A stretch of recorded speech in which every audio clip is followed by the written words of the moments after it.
Anne is joining us today to talk about how she actually restructured her company and her team, more importantly, into pods to double revenue in 2 years without hiring more people, while also shaving 10 to 15 hours off her own work week by reducing her time spent in day to day executions. The catalyst was a combination of personal challenges that arose in my life in my late 30s that led me to go, wait, I have one life to live. I am going to do the thing that sets my soul on fire, and that's going to make the biggest impact, which made me quit corporate to go do this amazing journey we call entrepreneurship in the interior design industry. So, getting into the case study today, Anne, you used to have your design firm, Studio 790, used to have it be talent led, quote unquote. I'm not from the design industry. And so I am assuming that means that, like, when clients would onboard with you, they had a specific designer in mind they wanted to work with.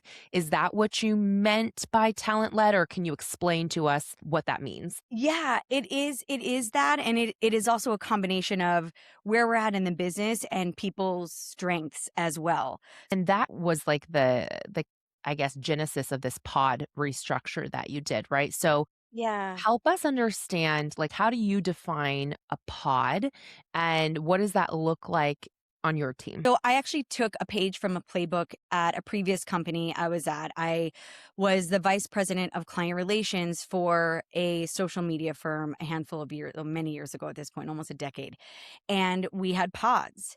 And I remember thinking, nothing gets wasted in our lives, right? All the things that you do in your 20s and your 30s, you might think it's not really helpful when you're in it, but then when you come out of it, you realize, wait a minute, there's some things that could help me in my current season. So I sat there going, how do I restructure this team to be more focused, for us to be able to take on more work and again not have a massive increase in expenses at the same time. And Yeah. it went back to the structure that we had. And so the pod is defined as you have a lead designer on the pod. So you can translate this into any industry, right? Whoever your lead is. So we have a lead designer and a junior designer. So that's pod one. Pod two, lead designer, junior designer. And then you can, of course, pod three, pod four, pod five. And then we have people on the team that support both pods or multiple pods, right? So they're going to span across all clients, but our core revenue comes from the designs. And so it's really important that we have that team, that pod focused on their set of projects. And it's just a business structure that I feel can be replicated again into any industry and has offered us, man, a lot more.